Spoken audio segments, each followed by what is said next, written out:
Good afternoon, everyone. It's with great pleasure that I'm here today in a conversation with Christian Angermayer, a visionary entrepreneur and investor whose work spans over mental health, biotechnology, and longevity. As the founder of Hyperion Investment Group, Christian not only built a remarkable portfolio of venture, but also reshaped how we think about the intersection of science and innovation. His personal philosophies, commitment to making a global impact continue to inspire many in both the business and scientific communities. Today, we'll explore Christian's unique insights into the future of well-being, biotechnology, and longevity, as well as their implication for the UAE and the global economy. Christian, could you possibly share with us how your personal philosophies shape your investment strategies, specifically in well-being, mental health, and longevity?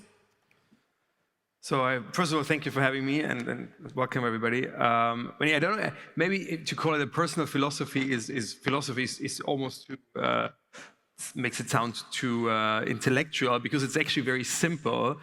I don't want to age. When I was like 20, 25, I was like, this sucks, like aging. We tell ourselves aging is good and you get wiser. No.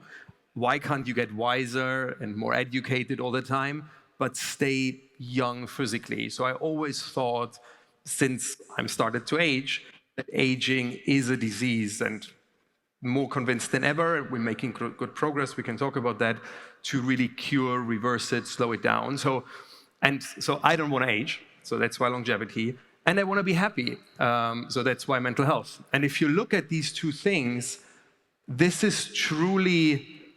things are truly, I think, the two objectives every single human being has. If I would ask here, everybody of you wants to be happy. Nobody would raise their hand and say, no, I want to be unhappy.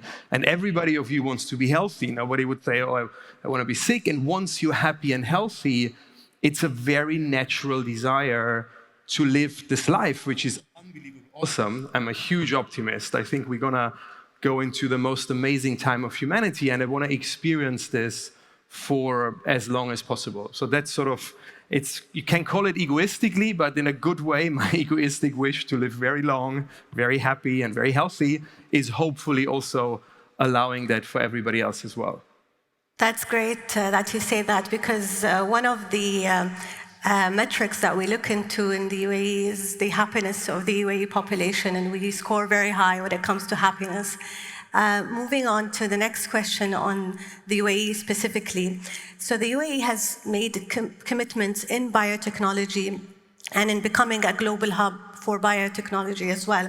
So what do you see, and how do you see this focus in biotechnology and innovation shaping the region's economy and its role in well-being as well? Even without more innovation, if you look at the US, the whole healthcare system is already 17% of GDP. So it's anyway a very important sector.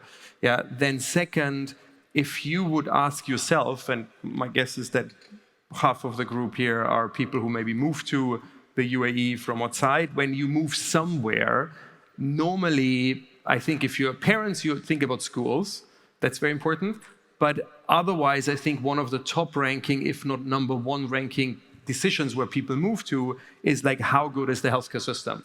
So the healthcare system, I think, is one of, if you have a great one like here, it's one of the most, or even not the most attractive thing for expats to move to a certain region.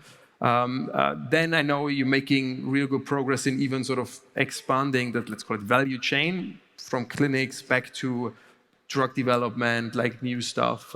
So I think it's definitely one of the most exciting sectors here in the Middle East. Great, that sounds very promising. As the biotech and longevity sectors continue to grow, do you envision health and well-being become core pillars of the economy?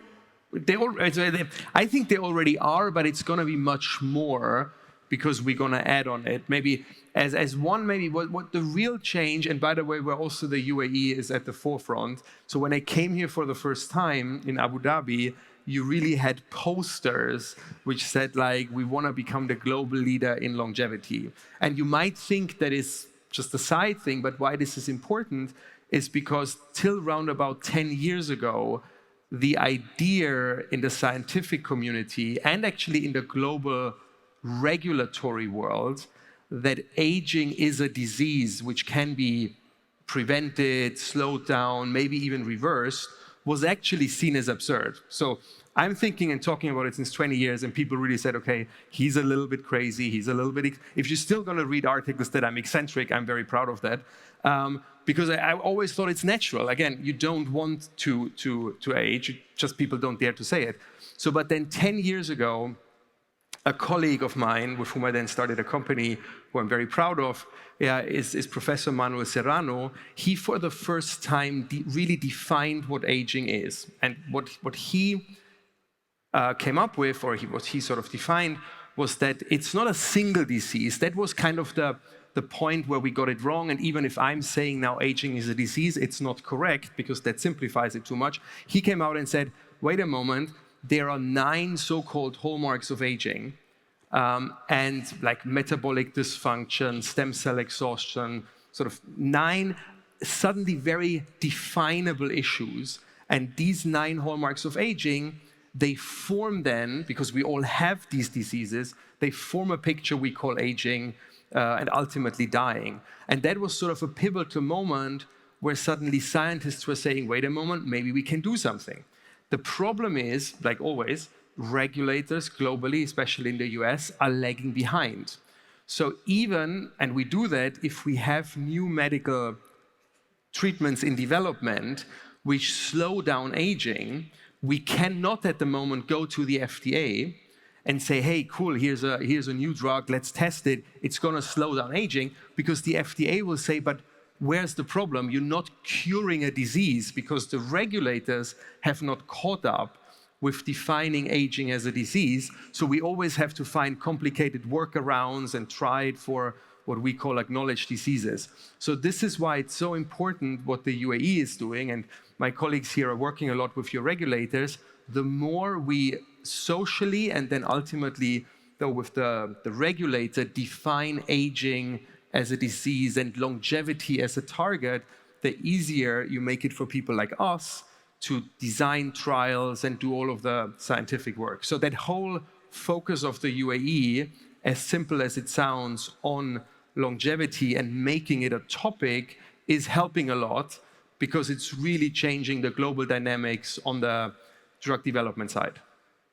So other than defining aging as a disease, what do you think are other opportunities and key challenges as well when it comes to expanding in that field here in the UAE and the broader Middle East? Well, again, let me say the opportunity, because we're in very good discussions. I think if you go one step further, is to really redefine what medicine is. So again, maybe you have never thought about it, but where does our modern definition, which we apply around the world, of medicine actually comes from? It comes from the 1920s in the US. Before the 1920s in the US, everybody could call themselves a doctor. You had no education, you said, I'm a doctor, you couldn't treat patients. And everybody could say, oh, this is a medication, whatever. There was zero regulation and zero definition. And then in the 1920s, the US government said, we need to sort of regulate and define that. They commissioned a report, which is called the Flexner Report. And the Flexner Report did many good things, and for the time, it was super innovative. For example, said, hey, if you want to be a doctor, you have to go to medical school. They defined medical education, all of that. They defined that medications need to have at least some form of proven efficiency back then in 1920s. So all of that was great. But the one thing is that what they kind of, again, for the time it was very innovative, but they defined disease as a negative deviation from the norm. And they defined medicine as just something which you would take if you have a negative deviation from the norm. So in many cases, that's very obvious, by the way. You have cancer, you want to get rid of it. You have a viral infection, you want to get rid of it. That's a very obvious thing. But there are some other things where, why would we wait till, for example, till we get sick? So the whole Western system is really screwed a bit, because it's because of that definition. If you would go to a doctor and say, I'm healthy, they will like, well, what are you doing here? You have no business with me. While actually we should all be much more focused on not getting cancer in the first place, not getting sick in the first place. So unfortunately, that definition, which we're now having since 100 years, is completely ignored preventative medicine. And then to go even one step further, come back to longevity, what it completely ignores is actually who defines what the norm is. For example, have you ever thought about you were born with a certain IQ and you just accept it? Yeah, but why? Why can't there be medications which make us smarter? Yeah, again, you think aging is normal, but as my colleague Manuel defined, no, it's a disease. Why can't we reverse it? You wanna, most here guys, like you wanna look more muscular. Yes, you can go to the gym, but why shouldn't there be medications which make you more muscular? So one of our big topics at Apeiron is the whole idea of enhancement. So not just, first of all, preventative, not getting a disease, but then going one step further and actually giving all of us the freedom to really define our own norm. Like, what do you, again, hopefully a lot of people here in the room would say you're happy, but maybe you want to be more happy.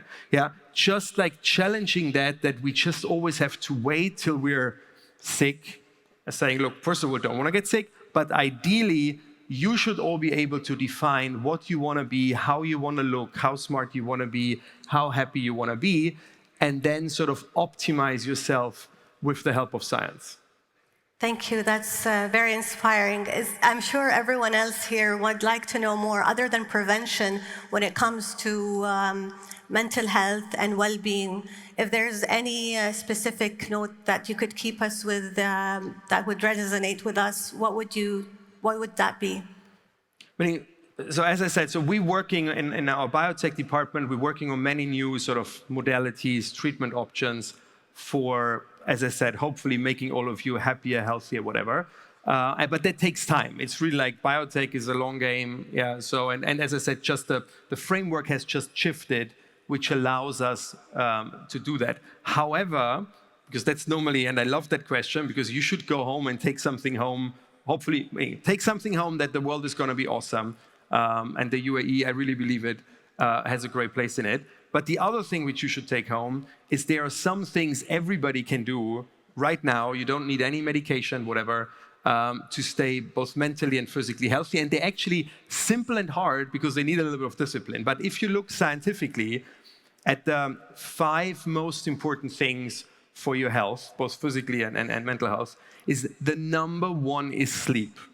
Yeah, if you don't, because people always come up to me and like, oh, which drug can I take? What makes me? I was like, do you sleep enough? If you don't even talk to me, because we don't need to talk about the incremental thing I can do with you for medicine. If you don't, the one thing God gave us is sleep. It's the one thing which is doing, by the way, it's cleansing your brain, whatever, it's sleep enough. Yeah, my one luxury, which I try to have, not today, but like normally, is like not waking up with an alarm clock and literally sleeping as long as my body needs it, because also sleep goes in cycles, and if you pull yourself out of a cycle, the whole cycle is invalid. So sleep enough, don't wake up with an alarm clock.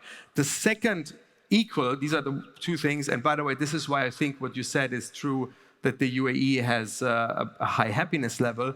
Equally important than sleep is social relations. You need to have family and friends, ideally intergenerational family. By the way, and I'm not saying that because it sounds good, that's hard research about what really drives happiness factors. And you need to have time to spend time with them and really have social relations.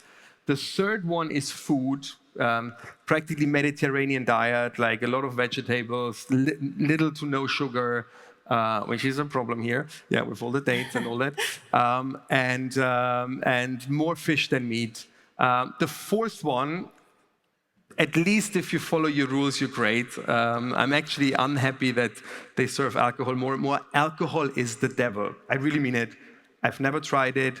If you look at it scientifically, it is crazy. Like this would be like one of the worst, you wouldn't even think about ever approving this if this would be a new invention. Yeah, alcohol is, scientifically speaking, the worst thing you can do to your body. Yeah, it accelerates aging. It's a cell poison, so don't do it. And then the fifth one is go to the gym 2-3 times a week. You need to do equal amount of cardio and weight training. Oh, and I want to add the sixth one, do a lot of checkups, because like if you have bad stuff, but you catch it early, science is already pretty good. You're going to be fine. If you miss it, you're not. So checkups, be disciplined. And by the way, all of that, these 6 things require discipline. So you have to do it all the time, but then actually you add literally already now, if you follow that, no alcohol, exercise, diet, happiness, sleep, and prevention and checkups, it's really statistically makes around about 15 years of your life expectancy. 5 years, you can enjoy life, see where this world is going, enjoy it with your family. So really stick to it. Thank you so much, Christian, for your invaluable insights. I'm sure this not only touches and shapes industries, it also touches personal lives as well, and the intersection of science, innovation, and well-being as well. It's undoubtedly an exciting space that we look forward to seeing how your vision continues to unfold as well. Thank you so much for having me. Enjoy the time.